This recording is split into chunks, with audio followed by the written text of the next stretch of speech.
O cerco está se fechando para aqueles que queriam matar o tenente Pimentel da Rota.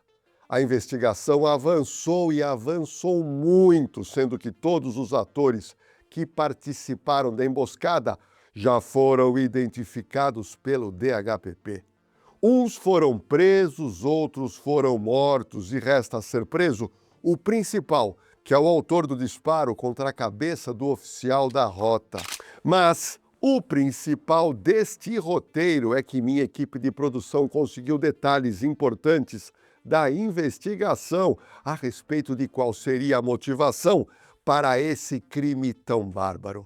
Você vai se surpreender. O carro sai de Heliópolis, né, o Logan e a moto. E que algumas pessoas que a gente chegou, né, nós chegamos nelas ali, que a investigação aponta, até testemunha aponta, também são da região de Heliópolis. Então, sim, o caso do confronto com o Fatioli pode ser uma das hipóteses da motivação. Daqui a pouco eu vou te contar quem é esse marginal do PCC, conhecido pela alcunha de Fatioli, e você vai entender mais sobre essa linha de investigação do DHPP. Meu nome é Jorge Lordello e eu quero logo te avisar que toda terça-feira, às 7h, tem live comigo aqui no canal e você vai poder ter contato direto comigo e fazer, é claro, a sua pergunta online. E aproveita o embalo, deixe o seu like nesse super vídeo e se inscreva no canal, pois nos ajuda muito a postar mais ainda roteiros para você consumir por semana. E agora, se prepara, pois eu vou te colocar na cena do crime que feriu gravemente o tenente Pimentel da Rota e que as peças desse quebra-cabeças da investigação está chegando ao final para mostrar a verdadeira motivação do atentado. Olha, pessoal, quando a gente analisa uma ocorrência real, existe um fator que muda tudo, que é o tempo. Quanto mais rápido você entende o que está acontecendo, maior a chance de agir melhor. Mas para isso, não adianta olhar uma câmera de cada vez de forma isolada.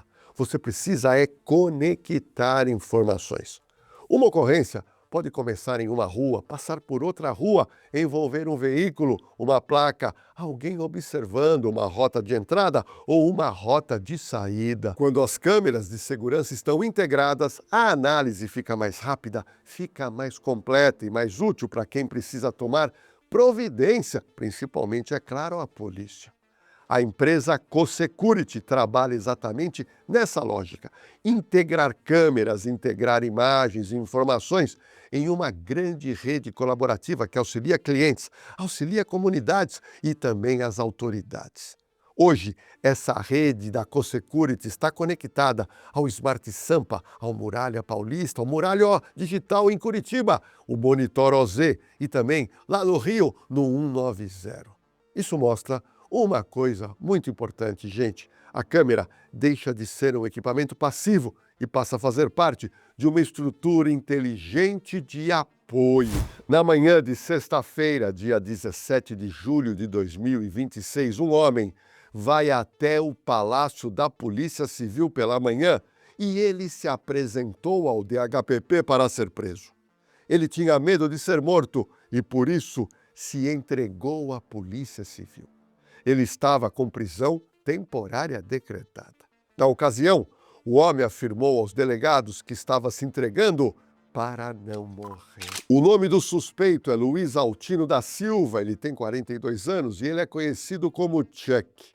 Segundo a Polícia Civil, ele é dono de uma biqueira e uma das lideranças criminosas da favela dos Pilões, lá em Heliópolis, que fica na zona sul da capital paulista. Mas espera um pouquinho. Qual a participação dele no atentado contra o tenente da Rota? Calma que eu vou te contar. O que nós descobrimos é que ele teria escondido, ele ficou responsável em esconder a motocicleta vermelha usada no ataque ao tenente Pimentel. Ele está sendo apontado como responsável em contratar os executores do atentado contra o oficial da Rota. Segundo a investigação, foi ele que teria prometido pagar R$500 pelo ataque para cada um dos integrantes da moto vermelha, Mas a investigação está percebendo que aconteceu um problema. Parece que ele somente pagou R$100 aos 2 criminosos da moto. Com isso, subiu para 4 o número de presos suspeitos de participação no ataque contra o Tenente Pimentel. O último que havia sido preso foi no dia 7 de julho. O nome do bandido é Luiz Henrique de Oliveira Nascimento.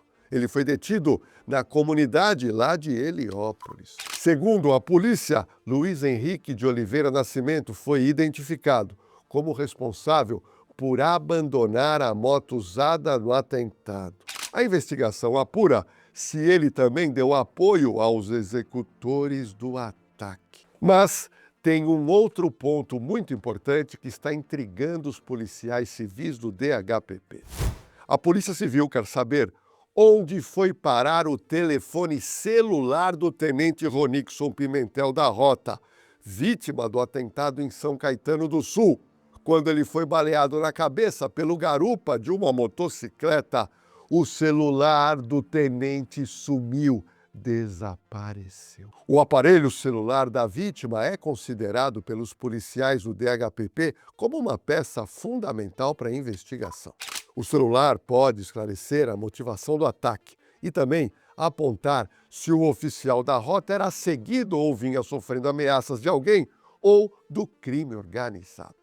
O tenente Pimentel deveria estar com o celular dentro da jaqueta que ele estava usando. Mas espera um pouquinho. Aonde foi parar o smartphone da vítima? Familiares do tenente já adiantaram à Polícia Civil que desconhecem o paradeiro do aparelho celular do Ronixon. Além disso, a Polícia Civil ainda não conseguiu identificar qual é o tipo da arma de fogo que foi utilizada no atentado, já que a bala está alojada no crânio do tenente Pimentel. A diretora do DHPP, doutora Ivalda Aleixo, falou sobre a investigação e ela falou também sobre a provável motivação para o atentado. Nós começamos já no sábado, né, quando aconteceu, no dia 27, já buscando as imagens, para tentar ali entender, né, o que foi ali e quem participou. Então, como já é de conhecimento, nós identificamos, né, aquela moto que foi localizada logo depois. Nós tínhamos no começo ali um Logan que não sabíamos quem estava conduzindo, que não foi possível identificar, um Logan que também foi encontrado depois já na região leste, já lá numa garagem, ali num estacionamento. No domingo, duas pessoas foram presas temporariamente. Nós já conseguimos, então, um mandado de busca e apreensão para a casa deles e o mais importante, a autorização judicial para acessar o telefone, que está sendo muito importante para nós aqui, a extração dos dados do telefone desses dois, que, embora não tenham participado ativamente, né, eles agem antes e depois, porque eles são amigos, então, do Golias, do Hércules. É o Hércules que é conhecido na região como Golias ou Peruca. Ele tem esses dois apelidos, né? O Hércules, ele acaba, juntamente com a companheira dele, eles deixam São Paulo. E eles fazem aí um trajeto Taubaté, Peruíbe, talvez Itanhaém, não está muito certo ainda. E a gente não, de verdade, nós temos só informações assim de que ele teria saído do país. Que caminho ele fez, a rota, por onde ele foi, nós não sabemos. A investigação do DHPP não tem isso ainda. Nós estamos, então, hoje aqui, pedindo novos mandados de busca, mandados de prisão, porque a gente precisa, para não se perder na investigação, porque é uma investigação bem complicada, a gente precisa focar naqueles que a gente consegue alcançar, né? E foi isso que aconteceu, que é o condutor da moto, que foi informar, aquele que abandona a moto não participa da ação. Ele é pago para abandonar a moto, que está detido, está preso temporariamente. E foi ele que aponta, né, as pessoas que ele, embora não saiba nome, reconheceu por foto, e ele afirma que foi. Então, o apelido era o Nego Zoom, que conduzia a moto da ação e que na garupa estava a pessoa que ele reconhece como sendo o Hércules, o Golias ou o Peruca. Você acaba de ouvir que para o DHPP o criminoso que dirigia a moto vermelha no atentado seria o tal do Nego Zoom, e quem estava na garupa era o Hércules, o vulgo Golias, que também é conhecido como Peruca e que está sendo caçado pela polícia. Ele está foragido até o presente momento. O tal de Nego Zoom é o criminoso Marcelo de Jesus Dias, que é apontado como o piloto da moto vermelha usada na emboscada contra o tenente Ronixon Pimentel. O Nego Zoom foi morto em confronto com a PM. Veja agora as imagens do local onde policiais da rota encontraram o Nego Zoom na comunidade. Nego Zoom resolveu enfrentar a polícia militar e se deu muito mal. Acabou no caixão.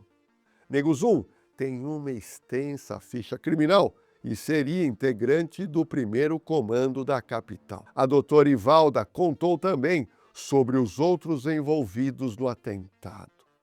Agora, para onde eles foram, né? Quem mais deu um apoio aí, vamos chamar logístico, para a fuga, a gente está trazendo para ser ouvido.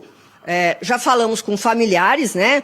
Tanto dos que estão detidos, como de um outro que a gente está também buscando, que é o dono de um Fox vermelho, que foi localizado na semana seguinte, né, à ação, o que ocorreu lá com o policial militar Pimentel. Esse carro acompanhou o Hércules quando ele deixa São Paulo, e depois esse carro vamos chamar assim, ele é abandonado. Ele fica na Zona Leste, próximo ao Clube Corinthians ali, aberto e abandonado. É muito estranho isso. E pelas pessoas que nós chamamos para ouvir, ele ficou ali 3 dias daquele jeito. É realmente uma situação estranha. Mas a gente está ouvindo as pessoas e, na verdade, a gente está também dependendo de algumas provas técnicas para a gente, então, deslanchar, né? Vamos falar assim, caminhar, avançar com essa investigação. Mas, por enquanto, nós temos como o atirador, executor, o Hércules, até por conta de um reconhecimento. E, agora, se tem mais alguém envolvido, porque a investigação pensa, tem mais alguém acima do Hércules, né? Que é o mando, ou quem fez tudo isso? O que nós sabemos é que o Logan também, ele aparece no radar, né? Lá de São Caetano do Sul, já desde meados de fevereiro, que ele está rodando por lá. Até porque é um carro com placa, com proprietário, que mostrou para a gente que já vendeu esse carro, mas não transferiram, tem a comunicação de venda. É um carro, como a gente, no jargão aqui, a gente costuma falar de NP, que é aquele não pago, né? A pessoa vai usar, multa, não paga nada e fica rodando, mas não é um carro com queixa de roubo. Então, a gente está chegando nisso. Algumas perícias nossas retornaram, em especial, né, no caso do que abandona o carro, a moto, ele não tem participação, mas nós chegamos nele através de uma prova técnica, né? Ele não tinha como negar. E depois confrontamos com as imagens. Então, ali não tem. Tanto que ele fala mesmo que foi ele que ofereceram R$500, mas só pagaram 100 para ele sair com a moto e abandonar longe. Ele não vai muito longe, até porque ele não sabia pilotar direito a moto. Então, você vê, nesse momento, Joel, tem um certo aí, vamos chamar, se eles tudo muito bem planejado, o abandono da moto não foi feito meio no improviso. Sei. Porque ficou muito próximo e com vestígios, né, de quem estava conduzindo e andando naquela moto. A doutora Ivalda Aleixo explica que as imagens das câmeras de São Caetano do Sul ajudaram e muito na investigação do DHPP. Porque acompanharam, né, viram a rotina, né, da vítima, e aí e aquela abordagem é muito ousada ali, né, muito próximo, à luz do dia, né, numa cidade ainda que nós sabemos já há muito tempo que ela é extremamente monitorada. Nossa. São Caetano, com criminalidades desse tipo, muito baixa, né, de parar no farol e atirar em alguém. Ela não tá, a própria comunidade não está acostumada com esse tipo de abordagem. E aí, a vítima ainda é um policial militar que atua na rota. Claro. Então, foi de muita ousadia ali, e todo mundo viu, né? Não foi um crime difícil. Não chegar nos autores, tudo bem, mas a investigar a dinâmica não foi difícil, porque está tudo filmado, está tudo monitorado. Desde antes, né, quando eles se reúnem ali, sai um cara do carro, do Logan, vai na garupa da moto, que agora sabemos é o Hércules, né, Golias. Então ficou muito, a gente diz fácil, não, tem muitas imagens, muitas provas para direcionar a nossa investigação, e foi isso que foi feito. A delegada Ivalda, que é diretora do DHPP, explicou que o tenente Ronixon Pimentel foi monitorado por vários meses até que acharam o momento ideal para tentar matá-lo. Por enquanto aqui, o que nós entendemos que foi o tenente Pimentel. Porque ele também foi monitorado, né? Não é aleatório. É o próximo. Vamos pegar aí um policial militar que seja, e nós vamos. Ali, me parece que houve, né? Me parece não, aconteceu isso de ter um certo monitoramento dele, da rotina dele. O carro passou próximo à casa dele. Então, por isso que a gente entende que foi um negócio com o policial militar, com o Pimentel. E a gente espera que pare por aqui, porque a gente, por enquanto, não está vendo nada assim contra a instituição. É que sempre que se atenta contra um agente público, óbvio que a instituição, né, se sente também atingida, né? Mas a imprensa tem levantado uma hipótese, que é uma ocorrência policial da Rota em 2024 contra lideranças do PCC. Nesse trabalho da Rota, lá em 2024, morreram 2 integrantes do PCC. Um deles foi o Lucas e o outro foi o criminoso conhecido pelo nome de Fatioli. Deixa eu explicar para você o que aconteceu em 2024, vamos lá. 2 supostos membros do PCC morreram após trocar tiros com policiais da Rota, e tudo isso aconteceu lá na Avenida do Estado, que fica na região do Ipiranga, zona sul de São Paulo. E o fato aconteceu na madrugada do dia 22 de maio de 2024. Policiais da Rota receberam denúncia sobre uma suposta reunião do PCC na comunidade do Heliópolis, zona sul. Com essas informações levantadas, os policiais da Rota avistaram o veículo como suspeitos e aí houve uma tentativa de abordagem. Os suspeitos não teriam obedecido à ordem de parada dos policiais e fugiram até a Rua das Juntas Provisórias, que fica próximo à Avenida do Estado. E aí, esses suspeitos teriam aberto fogo contra os agentes da Polícia Militar. Houve revide e os 2 homens foram baleados. Os 2 suspeitos foram socorridos com vida e encaminhados ao pronto-socorro de Ipiranga e também para o pronto-socorro do Tatuapé. Mas ambos não resistiram aos ferimentos e morreram. Os 2 criminosos tinham diversas passagens criminais por roubo, tráfico de drogas, falsificação de documentos e também por furto.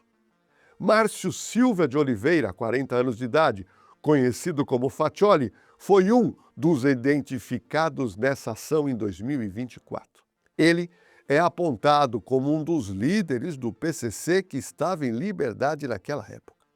Márcio Silva era responsável por disseminar informações da liderança para o restante da organização. Mas vamos lá. O segundo suspeito foi identificado como Lucas Rodrigues Gomes Chaves, ele tinha 25 anos. Também foi encontrado um fuzil de calibre 5,56 que foi apreendido no interior do carro onde estava essa dupla de criminosos que acabou morrendo no confronto. Além da arma, foram apreendidos um colete balístico, uma mochila e um revólver que teria sido usado pela dupla. Vamos ver agora o que a doutora Ivalda disse sobre essa possibilidade para a motivação do atentado contra o tenente Ronixon Pimentel. É uma das linhas, né? Porque o tenente Pimentel, ele era da rota aqui, ele tem outros casos, né? Em que ele também houve confronto, que ele está ali. Então, acreditar só um pode ser, até porque o Fatioli era mesmo uma liderança, né? Ali até Heliópolis, embora ele mora em outra região, ele atuava muito em Heliópolis. Então, é sim uma das hipóteses. Lembrando que o carro sai de Heliópolis, né? O Logan e a moto. E que algumas pessoas que a gente chegou, né, nós chegamos nelas ali, que a investigação aponta, até testemunha aponta, também são da região de Heliópolis.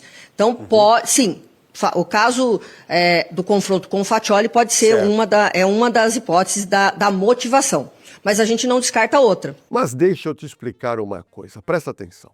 A minha equipe de produção descobriu que o garupa da moto vermelha efetuou um único disparo que atingiu a nuca do oficial da rota. Um outro dado que nós levantamos é que esse projétil continua dentro do crânio do tenente Pimentel. Os médicos não sabem quando vão poder retirar esse projétil e talvez não seja possível a retirada do projétil, dependendo da sua localização no interior do crânio. Tem também uma outra informação que nós recebemos, é que não se sabe ainda qual o calibre da arma que foi usada no atentado contra o oficial da rota. E tem gente dizendo que pode ter sido usado um revólver e não uma pistola. Bem, vamos ver o que mais a doutora Ivalda Aleixo, do DHPP, contou. Pela imagem, né? E até que nós também pedimos para sair um laudo da perícia, sim, se pensou que foi um tiro de revólver num primeiro momento, na hora que olha. Mas depois você vê que tem como se tivesse fumaças ali. Então pode ser, tá, que uma pistola, né, tenha, então, eu vou usar a expressão, o tiro e não sai, né, a cápsula e ela trava. Pode ser isso. Tá? Ela travou o cano. Quando a gente puxa ali a pistola, que entra uma munição no cano, como a gente fala, né? Tá? Munição, quando vem o segundo, que tem que ser, então, automático, tenha travado. E aí não dá tempo ali, talvez, né? Eles não quiseram destravar, tirar o pente, colocar novamente, não houve esse manuseio da arma e eles saem fora. Até porque foi um tiro atrás, né, na nuca, que poderia ser fatal.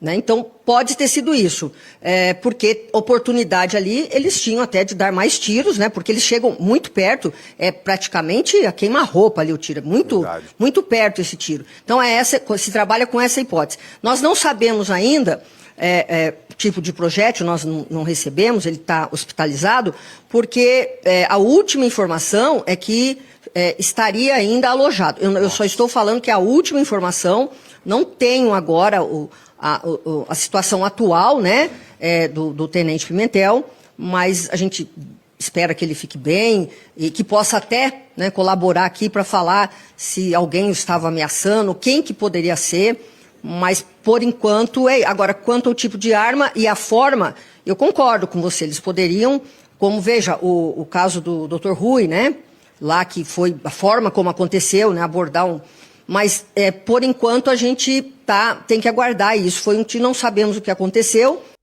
Como você acaba de ver, a investigação está bastante avançada. Eu acredito que em pouco tempo saberemos com detalhes a motivação exata para o atentado e como foi todo o planejamento e organização desses criminosos. Olha, se toda essa história criminal te inspira a seguir carreira na área policial, eu preciso apresentar para você o Instituto Oliver, que é, a maior escola preparatória para carreiras policiais do Brasil. Só para você ter uma noção, mais de 2.500 alunos do professor Oliver já foram aprovados e estão trabalhando na Polícia Militar, Polícia Civil, Polícia Penal, Polícia Federal, gente, GCM em várias cidades do Brasil. E olha, além dos cursos que te preparam para você entrar para as carreiras policiais, O Instituto Oliver também oferece cursos superiores sequenciais, tecnólogos, bacharelados, pós-graduação e também o EJA, para quem está precisando concluir os seus estudos